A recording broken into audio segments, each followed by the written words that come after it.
तो दोस्तों मानसूनी सब्जियों की बुआई का जो दौर है वो शुरू हो चुका है और देश भर के अधिकांश हिस्सों को मानसून जो है वो कवर कर चुका है। और जो हीट वेव जैसी कंडीशंस बनी हुई थी, लू वगैरह चल रही थी अधिकतर राज्यों में, वो कंडीशन भी अब नहीं है। टेम्परेचर काफ़ी नॉर्मल हो चुके हैं, इसलिए काफ़ी किसान भाई जो हैं वो सब्जियों की बुआई का कार्य शुरू कर चुके हैं।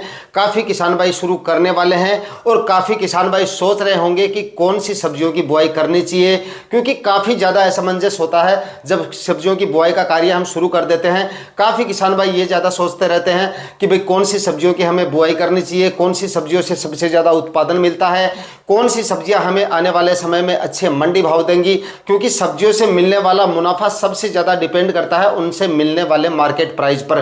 तो कौन सी हमें ऐसी सब्जियां लगानी चाहिए जिनसे सबसे ज़्यादा मार्केट प्राइस मिले, मंडी भाव सबसे ज़्यादा मिले, उत्पादन भी अच्छा मिले।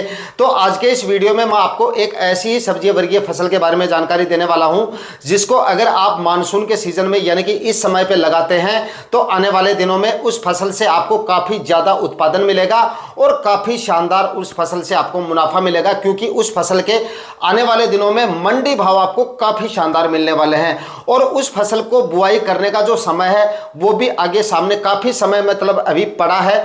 आप अभी लेट नहीं हैं, अगर आपने तैयारियां शुरू नहीं की है तब भी आपके पास काफ़ी समय पड़ा है, यानी कि जुलाई के आखिरी सप्ताह तक भी आप उस फसल की बुआई कर सकते हो और अगस्त के पहले सप्ताह में भी आप उस फसल की बुआई कर देंगे, तब भी आपको उससे अच्छा उत्पादन मिलेगा और काफ़ी शानदार मंडी भाव मिल जाएंगे। कम समय में वो फसल आपको उत्पादन देना शुरू कर देगी और काफ़ी अच्छे मार्केट प्राइस वो फसल आपको देकर चली जाएगी। तो दोस्तों अगर आप भी इस समय पर सब्जियों की खेती करने की सोच रहे हैं तो यहाँ पर मैं आपको इस वीडियो में बहुत ही शानदार फसल के बारे में कंप्लीट जानकारियां देने वाला हूं। फसल की बुआई के सही समय की भी बात करेंगे, फसल की बुआई से लेकर और हार्वेस्टिंग तक कौन कौन सी सावधानियां आपको रखनी है, बुआई का सही तरीका कौन सा है, फसल की टॉप वैरायटियों के बारे में भी जानकारी दूंगा और फसल से उत्पादन और मुनाफे के बारे में भी हम बात करेंगे। तो पूरी जानकारियों के लिए आज का ये वीडियो आपको पूरा वॉच करना है। चैनल पे नए हैं या सब्सक्राइब नहीं किया है तो चैनल को सब्सक्राइब कर दीजिए और साथ में बेल आइकन भी प्रेस कर दीजिएगा ताकि समय समय पे आपको खेतीबाड़ी से रिलेटेड वीडियोस मिलते रहें। नमस्कार दोस्तों, मेरा नाम है सुरेश और आप देख रहे हैं खेत किसान झुंझुनू। तो दोस्तों इस मानसून के सीजन में एक अच्छा प्रॉफिट लेने के लिए आप तोरई की खेती का चुनाव कर सकते हो।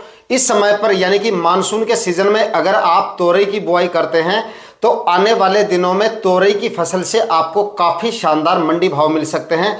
कम से कम मंडी भाव लेके चलें तो 20 रुपए से कम आपको इसके मंडी भाव नहीं मिलेंगे और 20 रुपए से लेकर 40, 50, 60 रुपए तक आपको इसके मंडी भाव मिल जाते हैं। लगभग एक महीने तक आपको इसके टॉप मंडी भाव मिलेंगे। कम से कम एक महीने तक लगातार अगर आपको 50, 60 रुपए केजी तक के मंडी भाव मिल जाते हैं तो एक अच्छा प्रॉफिट आपको इससे मिल सकता है। और कम से कम अगर 20 रुपए केजी के मंडी भाव भी मिलते हैं तब भी आपको तोरई की फसल एक अच्छा प्रॉफिट देकर जा सकती है, क्योंकि बारिश के दिनों में तोरई की फसल आपको काफ़ी शानदार उत्पादन देगी और काफ़ी शानदार मंडी भाव मिलने की वजह से काफ़ी शानदार प्रॉफिट आपका निकल के आ सकता है अगर आप बारिश के सीजन में इसकी खेती करते हैं। सही समय की अगर बात करें तो फिलहाल अगर जिन किसान भाइयों ने तोरई की खेती कर ली है कोई बात नहीं, अच्छा प्रॉफिट उनको भी मिलेगा। लेकिन अगर आप थोड़ा सा और लेट करेंगे यानी कि जुलाई के आखिरी समय तक अगर आप इसकी खेती करेंगे तो आपको इसका फायदा और भी ज़्यादा मिल सकता है, क्योंकि उस समय तक टेम्परेचर और थोड़े से कम आ जाएंगे। तो उस वजह से क्या होगा, आपके प्लांट की जो ग्रोथ होगी वो काफ़ी शानदार होगी। जिस समय पे आपकी तोरई की फसल हार्वेस्ट पे आएगी यानी कि फ्रूटिंग अवस्था में आएगी, उस समय पे बारिश वगैरह जो है वो भी होनी कम हो जाएगी। इस वजह से उस समय पे आपकी फसल में आपको रोग वगैरह है वो आपको कम देखने को मिलेंगे। इस वजह से कम आपको स्प्रे करने पड़ेंगे। इसलिए आपको अच्छा उत्पादन तभी मिलेगा जब आप इसकी खेती जुलाई के आखिरी सप्ताह में करेंगे या फिर आप अगस्त के पहले सप्ताह में भी तोरई लगा सकते हैं। तैयारियां अभी आप शुरू कर सकते हैं। और वैसे तोरई की बुआई हम साल भर में 3 बार कर सकते हैं। एक तो हम मानसूनी सीजन में तोरई की बुआई कर सकते हैं जिसकी हम पहले बात कर चुके हैं, और दूसरा आप गर्मियों के लिए इसकी अगेती खेती कर सकते हैं, वो दिसंबर और जनवरी माह में आप लगा सकते हैं। लेकिन दिसंबर और जनवरी माह में अगर हम तोरई की खेती करते हैं तो इसके लिए हमें क्रॉप कवर लगाना पड़ता है पाले से बचाने के लिए। उसके बाद हम गर्मियों के लिए इसकी खेती फरवरी और मार्च माह में भी कर सकते हैं। इस तरह से साल भर में 3 बार हम तोरई की खेती कर सकते हैं। लेकिन इसके सबसे ज़्यादा जो मंडी भाव होते हैं वो या तो दिसंबर और जनवरी माह में लगाने पर मिलते हैं, या फिर बरसात के दिनों में जुलाई के आखिरी सप्ताह में, या फिर अगस्त के पहले सप्ताह में तोरई की अगर हम खेती करते हैं तब इसके मंडी भाव सबसे ज़्यादा मिलते हैं। उत्पादन में कोई ज़्यादा फर्क नहीं होता है, किसी भी समय अगर आप लगाते हैं तो उत्पादन इसका थोड़ा सा सेम ही रहता है। हालांकि बारिश के दिनों में इसकी ग्रोथ जो होती है वो थोड़ी ज़्यादा हो जाती है। अगर आप फर्टिगेशन और स्प्रे मैनेजमेंट रखते हैं बराबर तो बारिश के दिनों में आपको उत्पादन थोड़ा ज़्यादा भी मिल सकता है। दोस्तों, बरसात के सीजन के लिए तोरई की टॉप वैरायटियों की यहाँ पर अगर बात की जाए तो यहाँ पर मैं आपको तोरई की 3 टॉप वैरायटियों के बारे में भी बता देता हूँ, जिनमें से किसी भी वैरायटी का आप सिलेक्शन कर सकते हैं। जिनमें से नंबर 1 पर है ईस्ट वेस्ट कंपनी की नागा वैरायटी, आप इसका सिलेक्शन कर सकते हैं। फल की क्वालिटी काफ़ी शानदार मिलेगी आपको, उत्पादन भी इससे आपको काफ़ी शानदार मिलेगा। तोरई की फसल में वैरायटी सबसे ज़्यादा डिपेंड करती है कि फल की अगर क्वालिटी सही नहीं होगी, कलर अगर आपको सही नहीं मिलेगा तो उस वैरायटी का आपके मार्केट प्राइस अच्छे नहीं मिलेंगे। तो जो वैरायटी है यहाँ पर मैं आपको बताऊंगा उनके फल की क्वालिटी भी शानदार होगी और उत्पादन भी उनसे आपको काफ़ी शानदार मिलेगा। तो नंबर 1 पर तो आप ईस्ट वेस्ट कंपनी की नागा वैरायटी का सिलेक्शन कर सकते हैं। और उसके बाद में नंबर 2 पर आप क्लाउज कंपनी की विनायक वैरायटी आती है, इस वैरायटी का भी सिलेक्शन कर सकते हैं। कलर इसका भी काफ़ी शानदार मिलेगा, फल की क्वालिटी भी आपको काफ़ी शानदार मिलेगी, इस वैरायटी का उत्पादन भी आपको काफ़ी शानदार मिल जाएगा। उसके बाद में तीसरी हमारी जो वैरायटी है वो है सकाटा कंपनी की 8344 वैरायटी आती है। ये भी काफ़ी शानदार और काफ़ी अच्छी वैरायटी है, तो आप इस वैरायटी का भी सिलेक्शन कर सकते हैं। अगर आपको इन तीनों वैरायटियों में से जो भी वैरायटी आपको मिल जाती है उसी वैरायटी का आप सिलेक्शन कर सकते हैं। अदरवाइज आप ईस्ट वेस्ट की नागा या फिर आप क्लाउज की विनायक का सिलेक्शन करके एक अच्छा उत्पादन और अच्छे मंडी भाव ले सकते हैं। दोस्तों, तोरई की बुआई से करीब 15 से 20 दिन पहले अपने खेत को एक गहरी जुताई मिट्टी पलटने वाले हल से करके और अपने खेत को खाली छोड़ना है। और उसके बाद में जब आपको तोरई की बुआई करनी हो उससे 7-8 दिन पहले तैयारियां शुरू करनी है बाकी की, जिसमें आप सबसे पहले डाल सकते हैं 5 से 6 ट्राली आपको सड़ी हुई गोबर की खाद डालनी है। और उसके बाद में 2 से 3 जुताई आड़ी तिरछी आपको हैरो और कल्टीवेटर से करनी है, कम से कम 3 जुताई। उसके बाद में आखिरी जुताई करनी है और आखिरी जुताई से पहले आपको कुछ रासायनिक फर्टिलाइजर के मतलब जो बेसल डोज होते हैं वो आपको डालने हैं, जिनमें कम से कम 50 kg आपको यहाँ पर डीएपी काम में लेनी है, 30 kg आप म्यूरेट ऑफ पोटास ले सकते हैं, 20 kg आपको यूरिया लेनी है। ये खाद उर्वरक सारे आखिरी कल्टीवेशन से पहले डाल के और आखिरी कल्टीवेशन करके पाटा लगाकर जमीन को एकदम समतल बना लेना है। और उसके बाद में बेड बनाकर आपको इसकी खेती करनी है।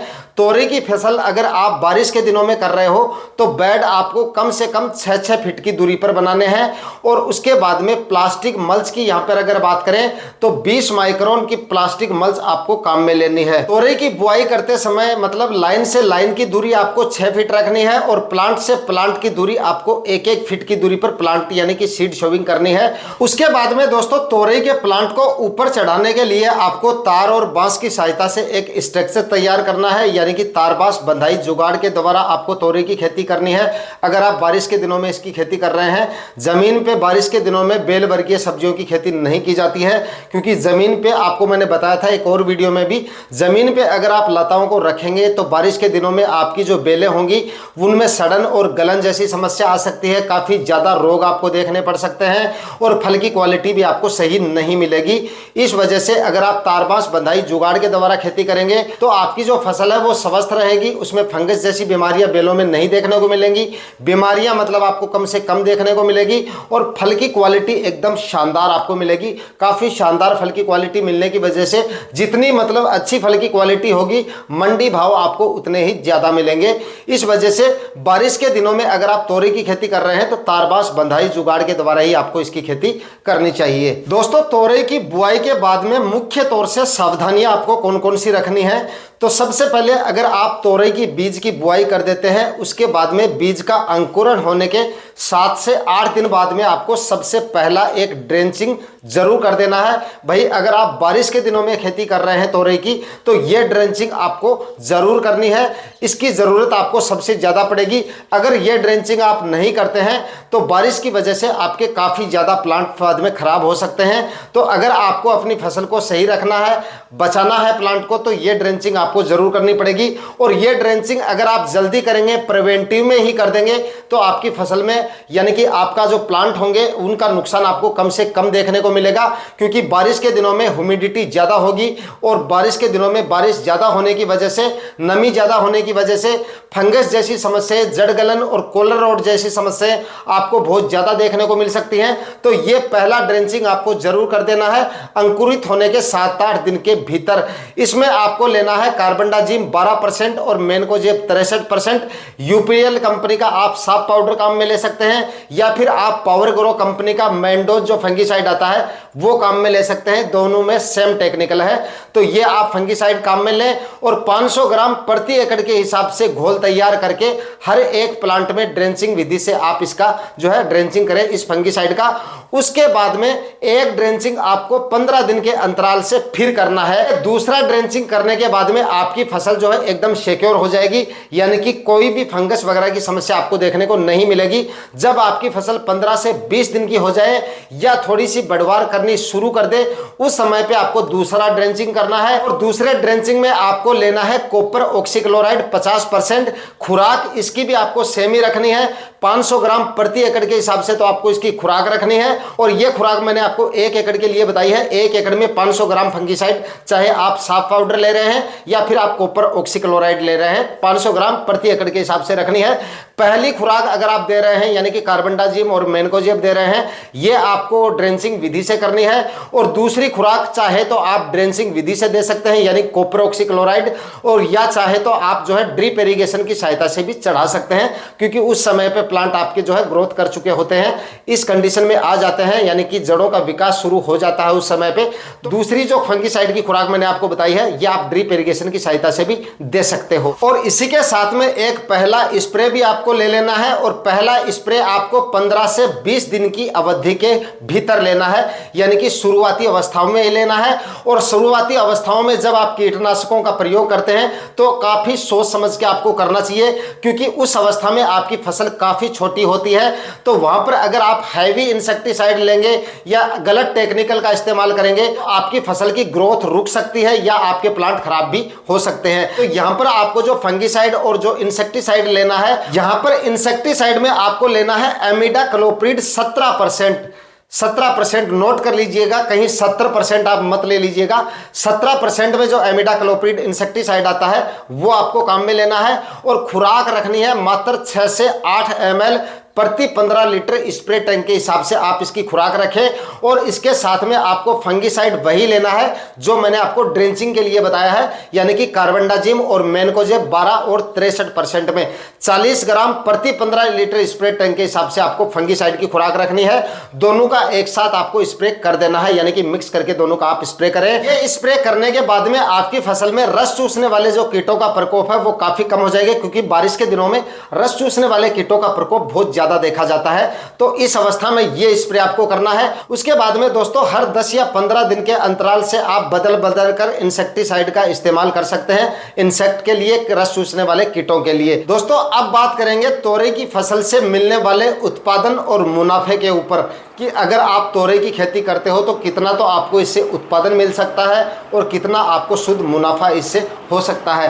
तो अगर आप बरसात के सीजन में तोरई की खेती कर रहे हैं, बताई गई विधि से कर रहे हैं, बताए गए खाद उर्वरक अगर आप काम में लेते हैं, फर्टिगेशन और स्प्रे मैनेजमेंट अगर आप सही रखते हैं, फसल का रख रखाव काफी अच्छे तरीके से करते हैं, तोरई की खेती से 1 एकड़ से लगभग 150 क्विंटल तक उत्पादन लिया जा सकता है अगर आप सही तरीके से तोरई की खेती करते हैं। और अगर मंडी भाव की बात करें तो बरसाती सीजन में जो समय मैंने आपको बताया है उस समय पर अगर आप तोरई की खेती कर लेते हैं तो लगभग 2-3 महीने तक आपको काफी शानदार मंडी भाव मिल जाएंगे।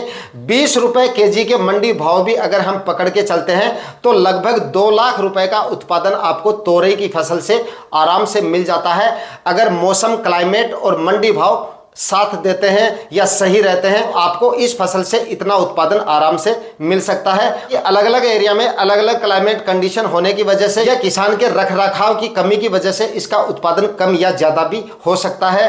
बाकी मंडी भाव जो होते हैं वो मतलब कोई फिक्स नहीं होते हैं, एक मतलब अनुमान लगाया जा सकता है कि इतने मंडी भाव जो है बीते सालों में इसके रहते हैं या बीती सीजन में इसके मंडी भाव जो है वो इतने देखे गए थे, तो एक अनुमान लगाया जा सकता है कि इतने मंडी भाव हमें मिल सकते हैं। बाकी अगर बरसात के दिनों में दोस्तों इसकी खेती करते हैं तो 20 रुपए से कम इसके मंडी भाव कभी नहीं देखे गए हैं, तो 20 रुपए केजी के मंडी भाव भी मिल जाते हैं और अच्छा उत्पादन अगर इससे मिल जाता है तो तोरई की फसल एक अच्छा मुनाफा आपको देकर जा सकती है। आज के वीडियो में दी गई जानकारियां अगर आपको इंफॉर्मेटिव लगी तो वीडियो को लाइक और शेयर जरूर कीजिएगा। चैनल पे नए हैं तो सब्सक्राइब जरूर कर लीजिएगा। मिलते हैं किसी और वीडियो में नए टॉपिक के साथ, तब तक के लिए जय हिंद, वंदे मातरम।